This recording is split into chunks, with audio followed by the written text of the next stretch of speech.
Oye País, buenas noches, oye País, yo soy Rudy González, gracias por su compañía en esta hora. Se siente la pesadez en el ambiente.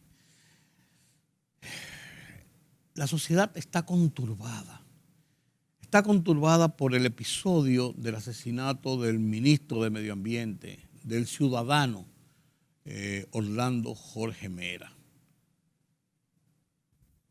Todas las virtudes de Orlando han sido expuestas, todo lo que ha pasado, hemos visto el desarrollo de cómo ocurrió esto. Sin embargo, cuando uno siente en carne propia que estos episodios pudiera pasar en cualquier momento, en cualquier lugar, con cualquier persona, los niveles de violencia, de delincuencia que vivimos, de crímenes que sufrimos, nos va comprimiendo el espíritu. La pesadez se siente en la sociedad y no es para menos. ¿Cuáles son los motivos? ¿Por qué estamos en esta etapa de descomposición? ¿Qué pueden hacer las autoridades? Hay que verlo. Yo voy a analizar en este programa con un experto en seguridad pública, Daniel Pou, en la segunda parte de este programa, cuál es su visión sobre estos ejes de violencia, qué hace el Estado y qué debe hacer la sociedad, qué podemos esperar para enfrentar esta realidad. El tema del asesinato de Orlando Jorge Mera, vuelvo y repito, pone en el contexto el tema entre lo que se llama percepción y lo que se llama realidad. El hecho de que los niveles de homicidios pudieran descender en relación a la proporción que las estadísticas establecen de tantos homicidios por cada 100.000 habitantes en una sociedad para tener una medida, una forma de medir los niveles de violencia, generan una percepción mayor de lo que pudiera ser, pero una percepción que se genera a su vez, no porque a la gente le dé la gana, sino por hechos concretos que ocurren. Porque son muchos los casos, y lo vemos todos los días en la televisión, en la prensa, en las redes sociales, de boca en boca, de los asaltos, de las acciones delincuenciales, de los asesinatos, de la violencia que se genera en las calles por cualquier quítame tapaja, como se dice. Y esa percepción mantiene al ciudadano, a la persona, sumamente conturbado, presionado, alerta, preocupado. Cuando esos muchachos salen a la calle, que van a la universidad, o salen que van a juntarse con unos amigos para ir al cine, son muchachos jóvenes, 20 y tantos años, lo que se queda en el seno del hogar es una preocupación que no tiene forma de ser medida. ¿Llegará? ¿A qué hora llegará? ¿Dónde estará? ¿Qué estará pasando? Esa angustia se mantiene hasta que ese muchacho toca la puerta o abre la puerta o cierra la puerta de que ha llegado a la casa. Esa es la realidad cotidiana que se vive. ¿Y qué no decir en barrios populosos donde esos muchachos de 15, 16, 17, 18, 19, 20, 21 años no tienen nada que hacer? Se juntan en las esquinas a conversar, a hablar, a chistear, o sabrá Dios a darle riendas sueltas aquí, al colmadón. Están en el centro mismo del peligro. Y eso conturba a la familia. Señores, no hay forma de que eso pueda pasar por alto. Las madres, los padres, los tíos, los abuelos sufren a diario en este país situaciones de esa naturaleza, porque le duelen sus vástagos. Y qué no decir del hombre que sale a trabajar, regresará, ¿a qué hora regresará? La mujer que tiene que coger el carro público, el transporte masificado para llegar a su centro de labores y trabajar 8 o 10 horas para volver a hacer la comida a la casa. O sea, es una situación que si a todo esto se le añade esa perturbación de la seguridad, vivimos en un estado realmente tenso y conflictivo.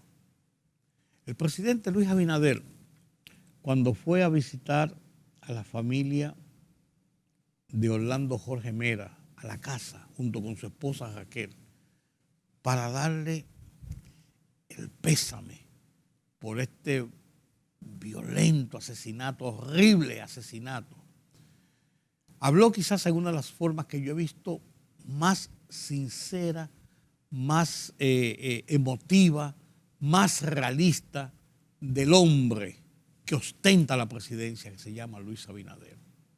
Un hombre consternado que habló desde adentro, habló como padre, habló como ciudadano. Yo me permito compartir con ustedes esta intervención del presidente.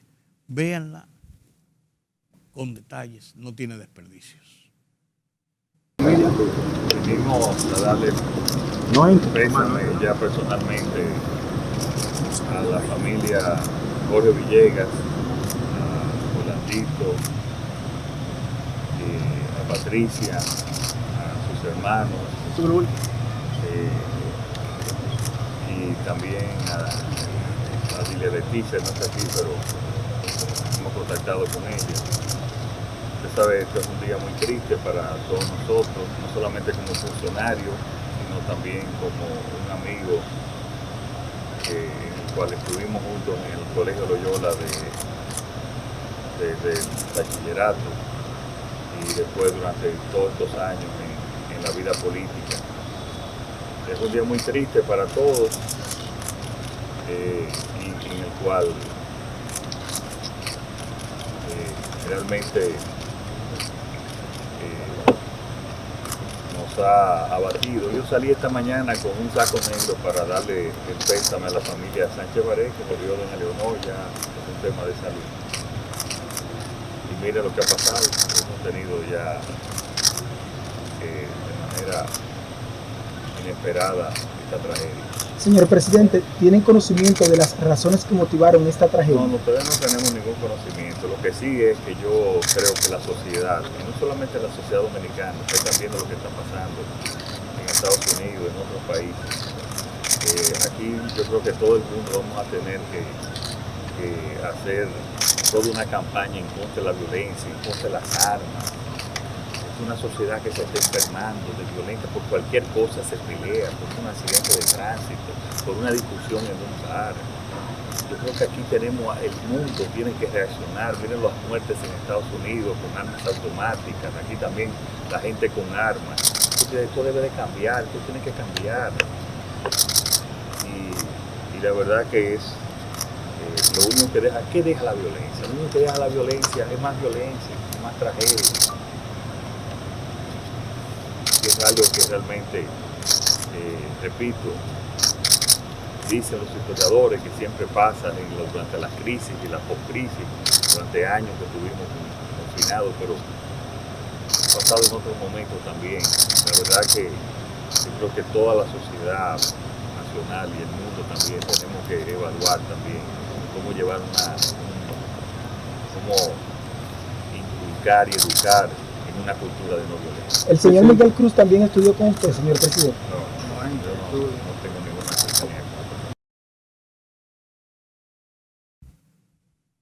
Pero la sociedad, en sentido general, las expresiones de tensión, de horror, de violencia, son muy altas, muy altas. El periodista Miguel Franjul, en su editorial Una sociedad en shock, maneja este tema en su editorial del Listín Diario, en su propia voz. Comparto con ustedes este editorial de Miguel Franjul en el Listín Diario, Una sociedad en shock.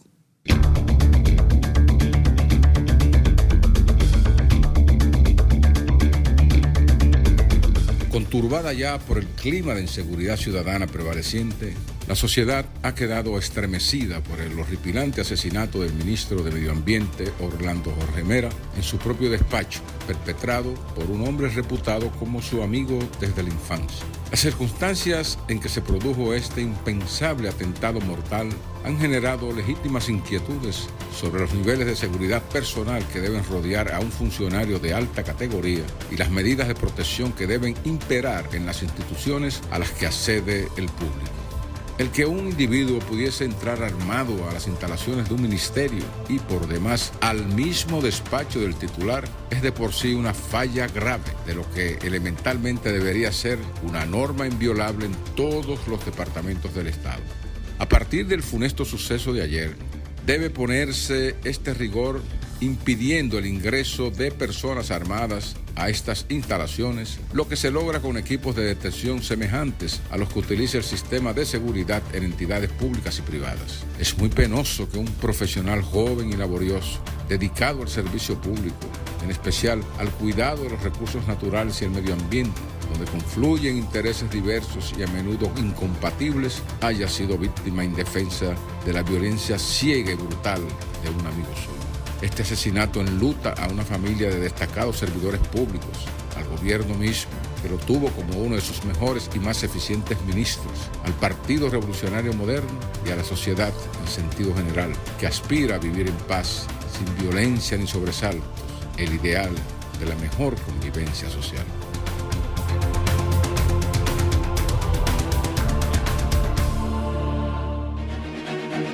El rumbo de la tarde, plural, objetivo, democrático, la verdad siempre. Con tres verdaderos profesionales del periodismo y la comunicación, Georgie Rodríguez, Juan TH y Rudy González. Los Poderosos.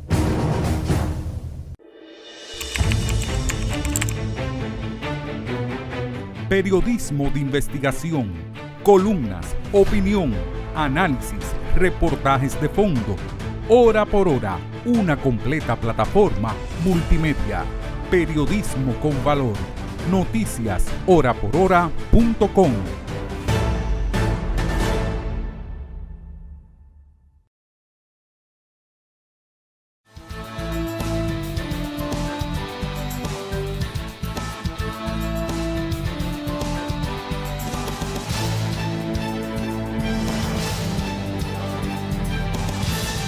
Gracias por continuar con nosotros aquí en Oye País. Converso esta noche con un experto, con un hombre estudioso, científico de la situación de la seguridad pública. Con él aprendí hace muchos años, cuando digo muchos años, no tanto, 15, 16, 17 años, en una entrevista, cómo es el manejo de el negocio de las armas. No cómo se vende, ni cómo se compra, ni quién la compra, sino cómo los países, en este caso República Dominicana, los países de Centroamérica, nuestros pares de América Latina, incluso Estados Unidos, cómo ese mercado, ese negocio se surte y la trascendencia dentro del aparato de la economía de los países tiene ese negocio de las armas. Legal en algunos puntos, ilegal en otros puntos. A final de cuentas, las armas no matan, matan los hombres con las armas. Pero si las armas no estuvieran en las calles, las posibilidades de que la use un hombre podría ser menor. No es un trabalengua, no es un axioma extraño de lo que estudiábamos en álgebra en el primero del bachillerato. Es pura y simplemente realidades. Y en estos días, República Dominicana, hemos vivido lo que se ha repetido por muchas ocasiones, este tema de la violencia que nos acogota realmente. Yo no voy a seguir hablando porque quiero conversar con un amigo, con un experto en esta situación de la seguridad pública, de las armas y de todo esto, Daniel Pou. Gracias, Daniel, por estar conmigo.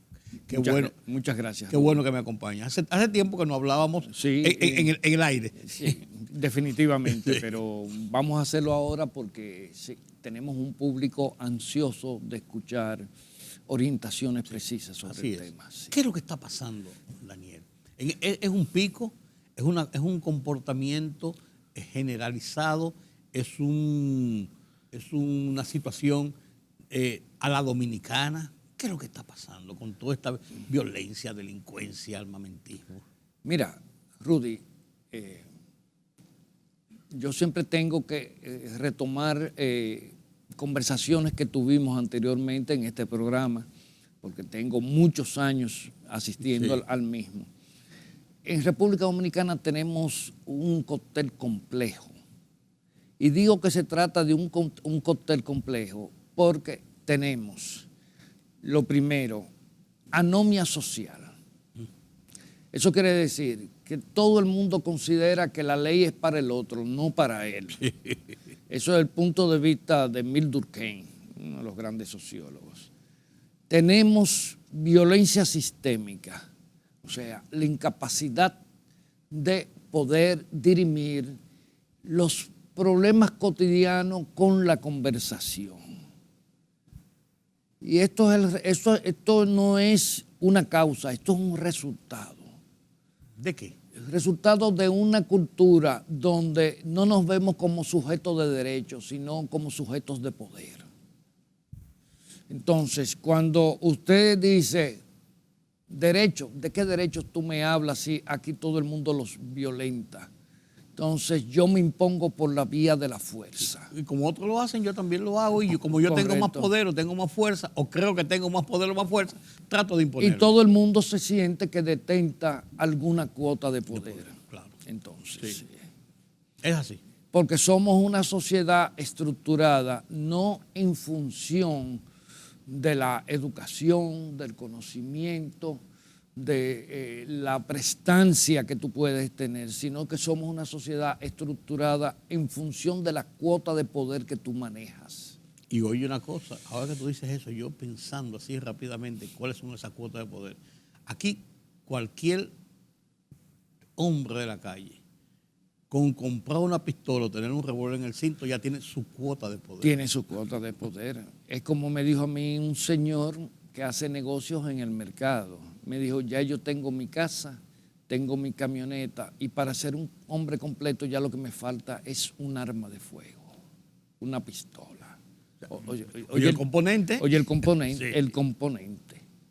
Entonces, en una sociedad donde, por ejemplo, cuando tú analizas la tasa de homicidios que se cometen anualmente en República Dominicana. El 68%. Sí, son el resultado de la violencia sistémica, no del delito. Eso estamos hablando de feminicidios, estamos hablando de conflictos intrafamiliares, donde un sobrino mata al tío, el tío mata al sobrino, donde hasta dos hermanos muchas veces deciden quitarse la vida por una litis de herencia. Sí, pleitos de vecinos. Pleitos de vecinos. Hay un caso que a mí me dejó conmovido, que nunca lo voy a poder olvidar, de una señora que viene de Estados Unidos, compra un solar para hacer una casa, busca un ingeniero, busca un agrimensor, le hace su deslinde, todo por las reglas, porque ella venía imbuida de la cultura norteamericana de hacer las cosas como debe ser, y el vecino se le antoja de que ella le está invadiendo parte de su terreno. Cuando tira la pared medianera, se van a los tribunales, el tribunal hace un descenso con un experto, hacen el levantamiento y le da la ganancia de causa a la señora. Cuando regresan del tribunal para la casa, él la ve en la puerta frente al solar que ella empezó a construir su vivienda, saca una pistola y le da un disparo en la cabeza y la mata. Después de un tribunal, a ver, porque existe... Después de haber ido a un tercero imparcial, que es el tribunal que se supone que ahí se dirimen los conflictos. Pero él dice que no, que ya compró a la gente del tribunal. Pues tampoco eso le da derecho. O sea, tampoco eso le confiere, pero fíjate a ver... Sí, mira a dónde llega la cosa. A dónde llega la situación. Entonces, cuando tú dices, bueno, ¿y qué cantidad de homicidios produce el delito en una sociedad que todo el mundo está escandalizado, que hay una alta percepción de inseguridad? Produce el 28%. O sea, los actores del delito son más benignos que los ciudadanos al momento de confrontarse. solo producen el 28%, que es mucho, pero cuando tú lo comparas con un 66 o un 68%, que es la cifra que anualmente se está generando en República Dominicana por más de 10 años. Porque recuerda que en el año 2012 la tasa de homicidios era de 24.2 homicidios por cada 100.000 habitantes. Sí. Lo cual es muy alto. Muy alta. En el año 2005, cuando se implementó el Plan de Seguridad Democrática, la tasa de homicidios era 26.56 homicidios por cada 100.000 habitantes. Con el Plan de Seguridad Democrática, luego de 7 años, apenas se pudo disminuir 2 puntos. Pero ahí empieza a producirse una transformación en el delito y empiezan a surgir los puntos de drogas. Empieza la economía sumergida del narcotráfico a tener presencia en los barrios. Entonces los muchachos que antes salían a atracar, que producían muchísimas muertes, se convierten en deliveries, intermediarios y líderes de los puntos de droga y decrece la tasa de homicidios delictivos, pero la de violencia social continúa indetenible. Pero ahí yo tengo un punto. Y tú mencionaste una palabra, que es una palabra que le hemos manejado muchas veces, de una forma o de otra, la palabra percepción. Percepción en el caso del delito.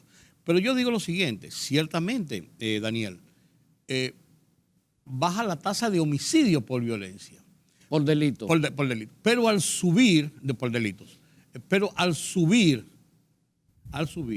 los casos de acciones delincuenciales, de asaltos, de atracos, de raterismo, de violencia, por ejemplo,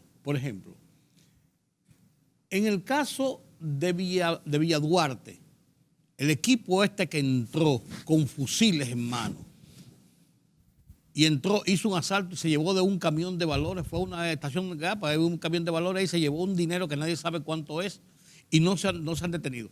Ese caso, por ejemplo, no entra dentro de la estadística de homicidio por delitos, pero sí entra en lo que la gente ve y dice, pues están atracando y son comandos especializados. Y entonces la percepción es sobre la base de una realidad, no una percepción por decir que yo creo puede ser, sino porque hay una realidad que te induce a esa percepción de temor, de tensión. Entonces, la tasa de delito muchas veces yo la veo, las observo como puntos estadísticos, pero hay otras realidades que quizás no llegan a ese punto de homicidio y no entran dentro de esa tasa. Sí. Digo yo, usando la palabra percepción. Yo tomo la tasa de homicidios porque es el único indicador que nadie puede ocultar. No, correcto. El muerto es muerto. Hay un muerto y está en las estadísticas. La mayoría de la gente hoy en día la atracan y ni siquiera va a dar parte a la policía.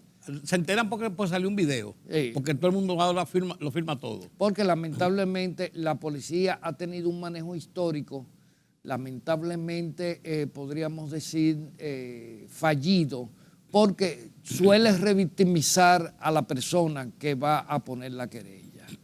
Como un caso que yo he visto, de que llega una señora que me arrebataron la cartera y el policía le dice, ay doña, siéntese ahí un momento, que usted es la número 16 en la mañana de hoy. Cuando tú le dices, o sea, tú eres una más, tú no eres importante, porque ese es el metamensaje. Usted no es importante, usted es una más. Y uno sí entiende que yo sí soy importante y que yo no soy una más, yo soy esa víctima. Yo soy esa ciudadana.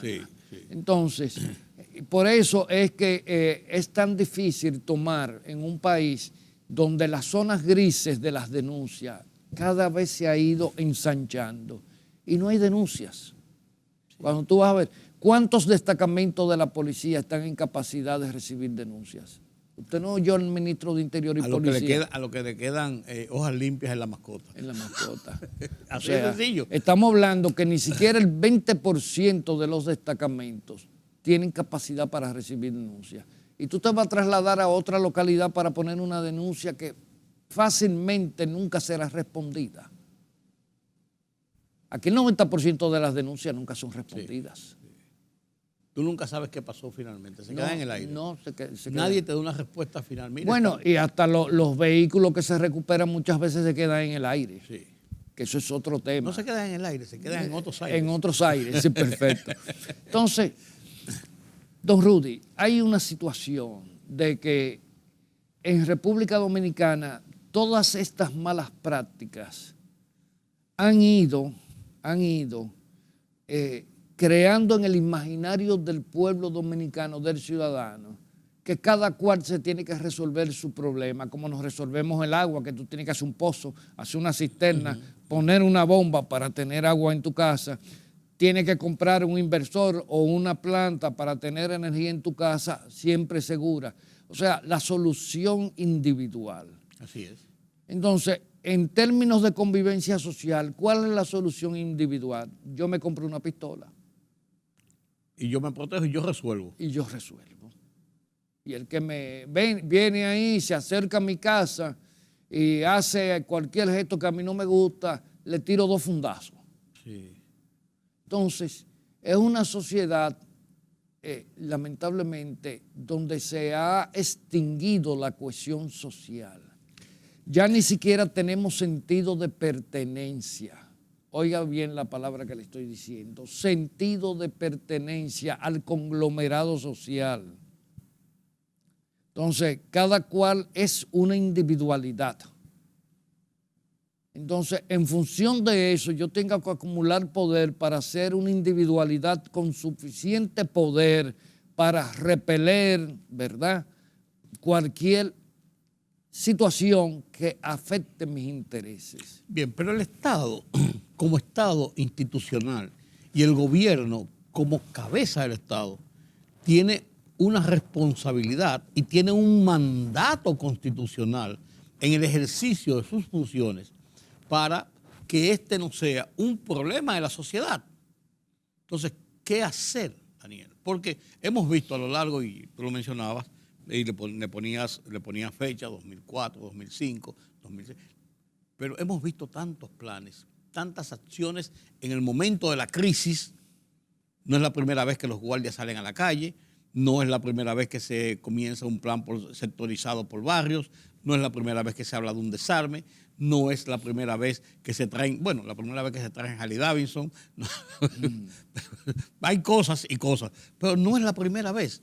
Y entonces hay un descreimiento de la capacidad o de la decisión de las políticas oficiales para enfrentar este mal que uno ve que va creciendo o que tiene unos picos, que cada vez esos picos acogotan más la serenidad del país, de la gente. Mire, don Rudy, el tema es grave y usted tiene mucha razón. Primero hay que decir que todos los abordajes que se han querido hacer de políticas de seguridad han nacido con el germen de la autodestrucción.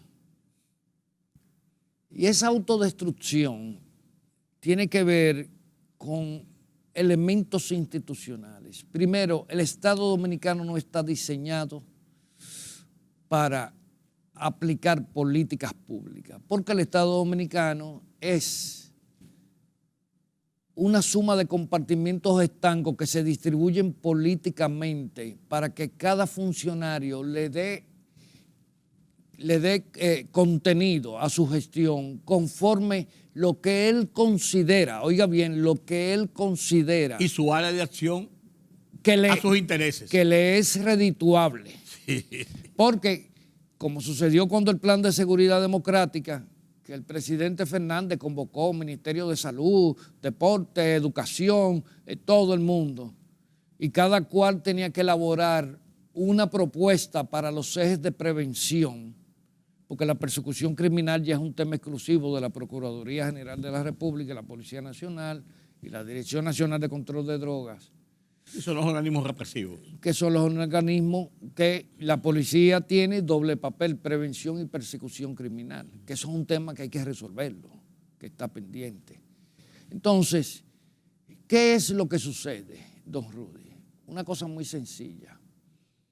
¿Qué sucedió en ese momento? Que dice el ministro de Salud Pública, para que yo me voy a involucrar en una política de seguridad pública cuando eso no me aporta nada a mis créditos como ministro de Salud Pública. Lo que tengo que tener es suero y camas disponibles para cuando vaya Correcto, correcto. Sí. Eso no me viste, como dicen los canarios. Eso a mí no me viste. Pues nada, mira, sucedió eso. Dejaron al ministro de Interior y Policía solo y él empieza a querer convertir al Ministerio de Interior y Policía en un pequeño Estado. Entonces lo que hace es una caricatura de Estado, donde empieza a impulsar pymes, empieza a hacer baile folclórico en los barrios, en fin, una serie de cuestiones. Como es un problema multidimensional, el problema de la seguridad multisectorial, él intenta sustituir al Estado y convertir el ministerio en un pequeño Estado. ¿Qué resultó? Que después de unas grandes inversiones, en 7 años, el plan de seguridad democrática baja la tasa de homicidio en 2 puntos. Sí. Lo más costoso que yo he visto en términos de un plan fallido. Ellos dicen que no, que ellos bajaron esto, más cual, pero nunca lo demostraron. Claro. Nunca atacaron las raíces del problema. Porque, Rudy, le voy a decir algo. En la República Dominicana, para enfrentarse con la delincuencia y sobre todo con el crimen organizado, hay que enfrentarse con grupos de poder. De verdadero poder. De verdadero poder. Usted ve eso que hicieron, una operación comando, que asaltaron el camión que estaba en la estación de gas. Eso no es delito. Eso no es raterismo. Eso no es raterismo, eso no es delito de tercera. Esos son comandos armados muy especializados. Todo con guantes, todo con pasamontañas iguales. Fusiles modernos. Actuando y moviéndose en actitud militar. Sí. O sea, ellos saben muy bien lo que es una operación de comando y lo hicieron a la perfección. Entonces, uno de los graves problemas que durante todos estos años el enfoque de la seguridad ha sido hacia la minucia, hacia el raterismo. Nos hemos olvidado que el crimen organizado, que ha manejado sobre todo el narcotráfico de una manera tan armoniosa en tiempos de bonanza, ¿verdad? Ha manejado el narcotráfico de una manera tan armoniosa, donde existen consensos que muchos de ellos han sido bendecidos hasta por autoridades, donde las zonas están delimitadas, este es tu campo de acción, este es el mío, este es el de él, y todos contentos y felices. Pero cuando empieza a presentarse una crisis donde el gobierno logra retener en menos de 2 años la cantidad de cocaína, de intervenir la cantidad de cocaína que tardaron los anteriores 16 años para intervenirla. Usted dice, eso crea una revuelta en la granja. Claro. Definitivamente. Claro. Y lo que ha sucedido es que hay una revuelta en la granja. ¿Qué le sucede ahora a los grupos del crimen organizado? Ellos tienen que desprestigiar el gobierno, tienen que desafiar la autoridad. Como lo están haciendo. Como lo están haciendo. Y además, ellos durante todo este trayecto, del 2010 hasta ahora, ellos han logrado implantar un liderazgo que es producto de una burbuja económica que se mueve de manera subterránea en los barrios. Con mucho poder económico. Con mucho poder económico. Ahí hay muchas neveras de regalo, muchas estufas. Y generan un liderazgo que es defendido por esa sociedad de precariedades. Bueno, ellos se han convertido en los ídolos. Sí. Y esos muchachos que van creciendo, que se van expandiendo como grupo social, que empieza a tener una presencia importante en la sociedad, ese es el liderazgo que ellos captan. Ellos no miran al muchacho que se hizo médico con muchos sacrificios, porque ese muchacho a lo mejor sigue cogiendo motoconcho para llegar a su casa. Entonces él es un perdedor, el triunfador es este.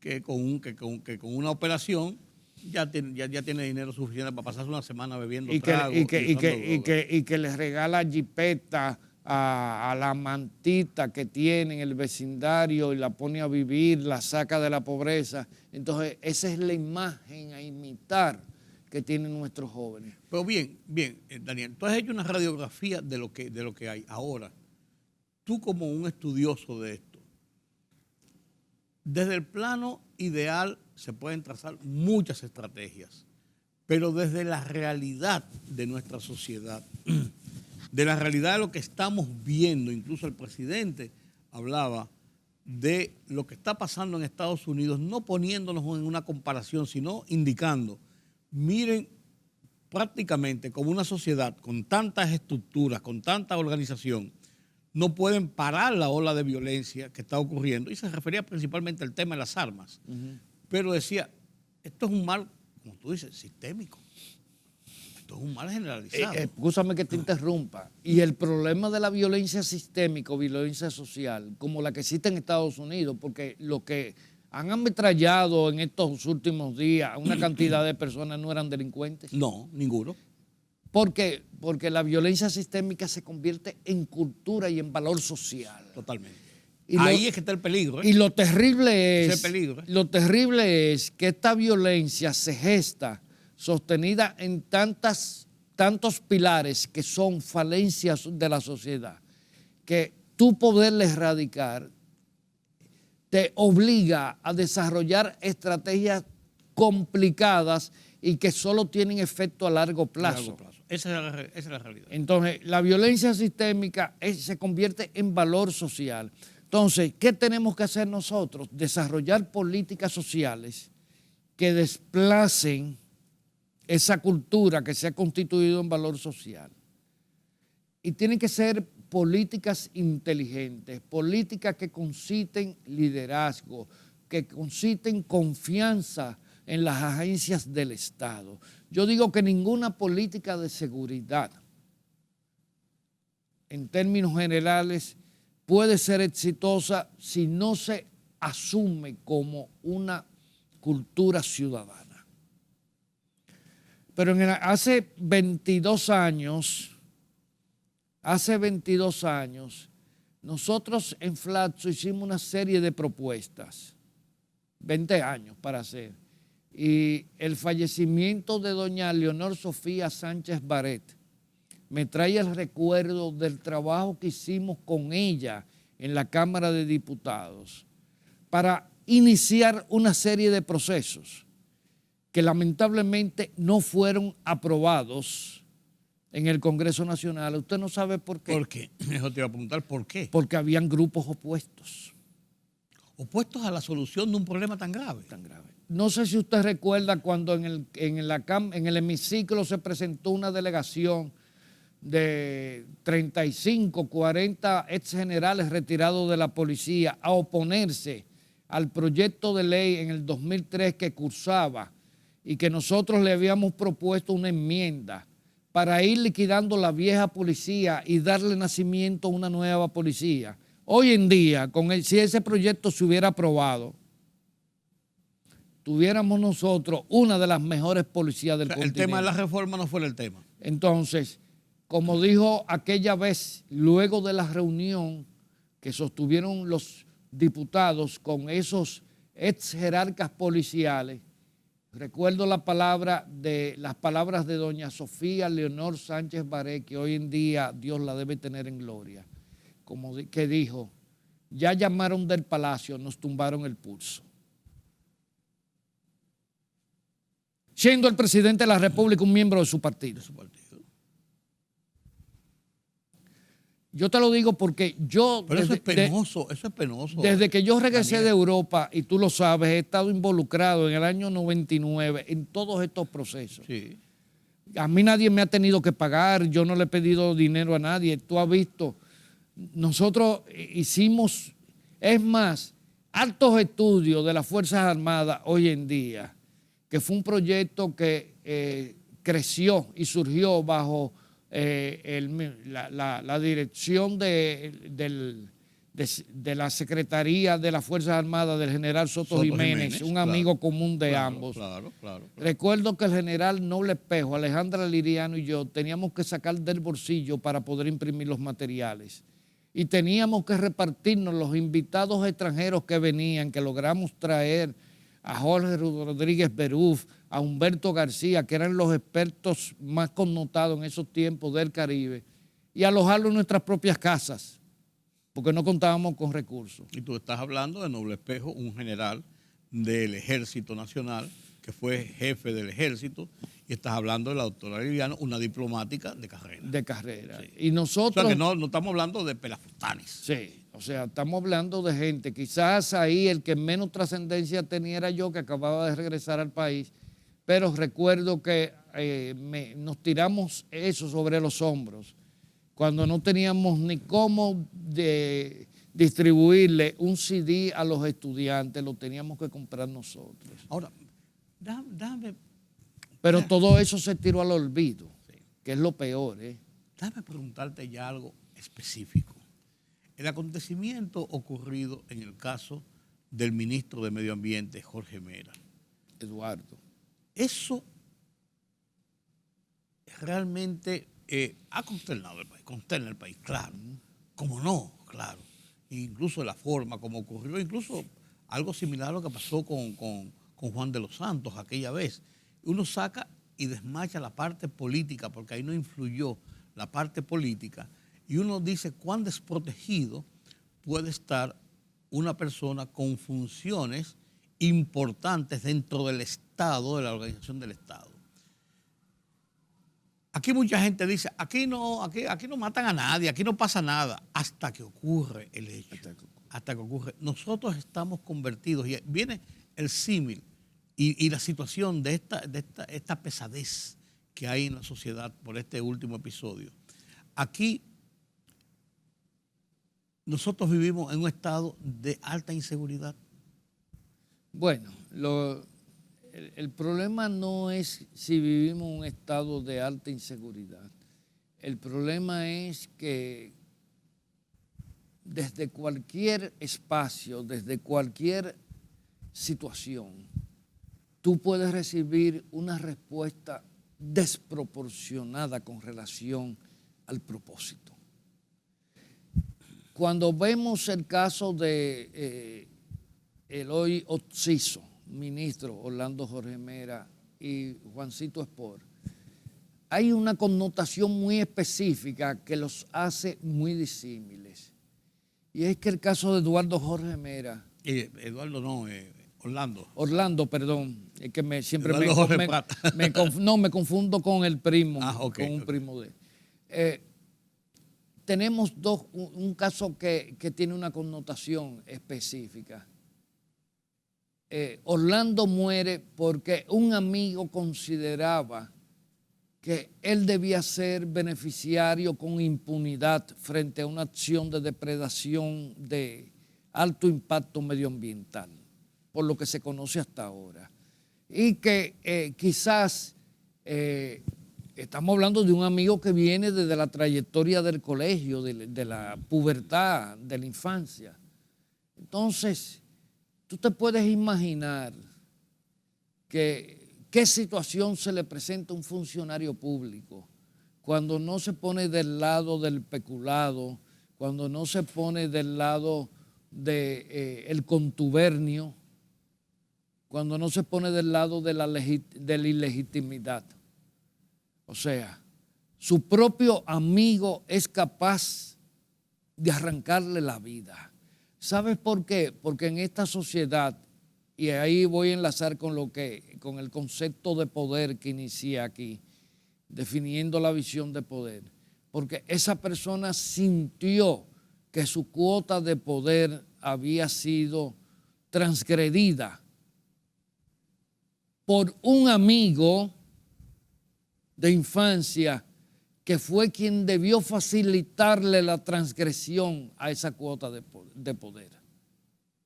Fíjate, a ver, la ofensa es mayor, sí, porque Orlando no era un desconocido, era su amigo, pero Orlando no estuvo dispuesto por principios éticos a transgredir la ley y sus funciones, que cuando las asumió él postuló que dijo que no había negociación con nada ni con nadie.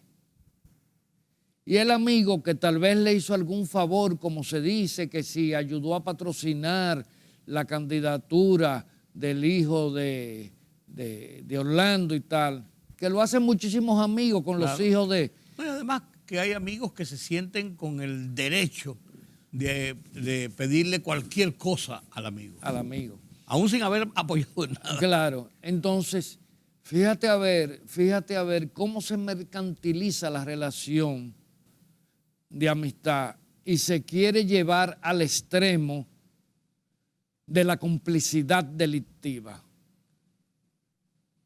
Y es una visión que se ha impuesto en la sociedad dominicana. Y lo interesante de esto es que se trata de dos personas educadas que fueron a colegios.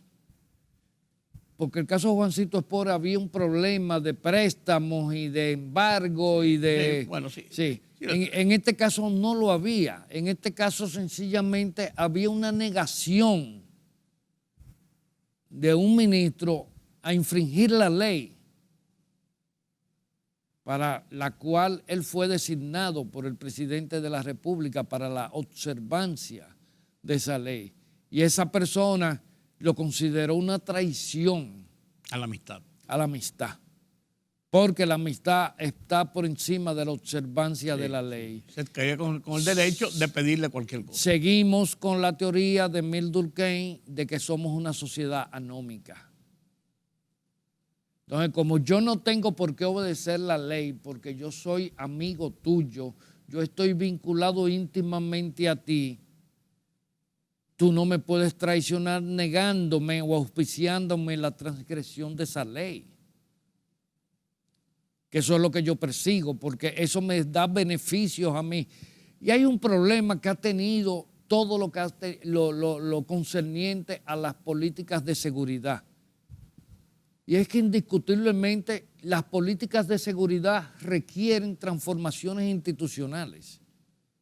Transformar la policía, transformar el Ministerio Público, transformar el Ministerio de Interior y Policía, todas las agencias. Pero eso implica desplazamiento de los ejes del poder, Rudy. ¿Y dónde conseguir las personas idóneas para hacer esa transformación? Bueno, las hay, lo que pasa es que no se nombran en los puestos. O hay gente que se resiste porque dice, ¿y para qué yo voy a ir a esto? No, Sí. porque te pueden quitar la vida. Claro. Te pueden quitar la vida. Porque aquí hay familias que desde la muerte de Trujillo hasta ahora ha sido suplidor de la policía, suplidor de las Fuerzas Armadas. Y vete a ver qué papel desempeñan como suplidores. Son justos los precios que le dan a la policía. Vete a ver los precios que le dan a la policía, a las Fuerzas Armadas en su compra, la relación calidad-precio. Pero que hay familias que han acumulado fortunas en base a eso. Y cuando tú le dices, no, ahora va a venir un régimen como corresponde, la mejor calidad y el mejor precio va a ser el oferente preferido. Pues eso te puede ocasionar aquí en este país una sublevación. Porque incluso esas familias han mantenido los hijos y los nietos en las Fuerzas Armadas medrando para que garanticen que fluyan esos beneficios. Y es lo que ha pasado en el fracaso de las políticas de seguridad, aparte de la desarticulación del Estado. Uno de los problemas que tienen hoy los mandos militares y policiales es la desarticulación de los mandos, donde no dirige el que más rango tiene, sino el que más poder ha acumulado. El que más en llaves tiene. El que más en llaves tiene. Entonces, la labor, el reto que tiene la sociedad dominicana para poner la casa en orden requiere del concurso de todo y cada uno de las personas que vivimos en este país. Y yo se lo digo porque hay un tema también y es el beneficio de sectores corporativos. Aquí hubo un ministro, Franklin Almeida, que dijo que la policía de los 37,000 efectivos que tenía 17,000 sirviéndole a empresarios, artistas, a colegas suyos, periodistas sí. Y a particulares. Y es verdad. Y es verdad. Y cuando lo dijo, no se quedó corto y todavía resiste. Y todavía sigue siendo así. Entonces, incluso tuve la cantidad de mandos medios, que son los mandos de supervisión en las Fuerzas Armadas y la policía, teniente, capitán y mayor. La mayoría están dedicados a servir en casas de familia y a ser choferes. A ser choferes. Así mismo es. Aquí hay individuos que han llegado a ser ministros de las Fuerzas Armadas siendo porteros. Bueno, como hay un programa que dice, no se diga más.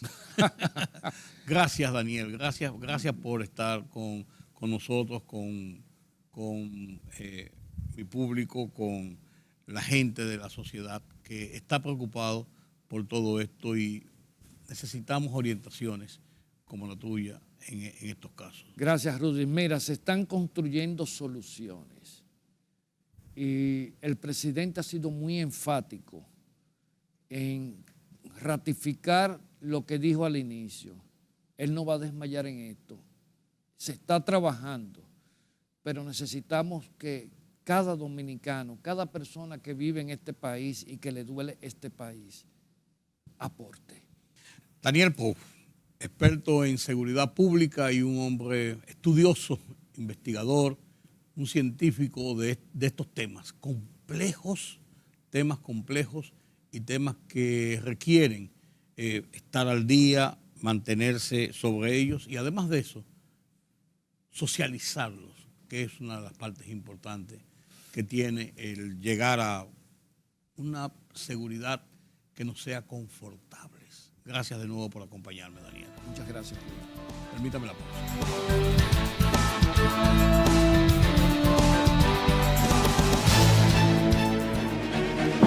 El rumbo de la tarde, plural, objetivo, democrático, la verdad siempre. Con tres verdaderos profesionales del periodismo y la comunicación, Georgie Rodríguez, Juan TH y Rudy González. Los poderosos.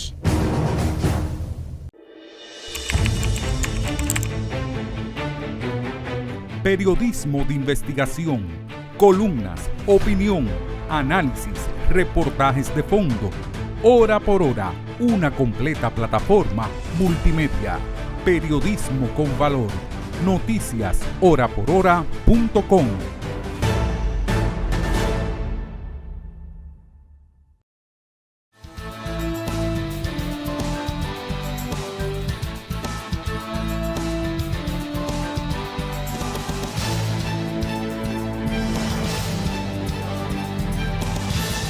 Ya hemos visto lo que está pasando en el país y en el resto del mundo.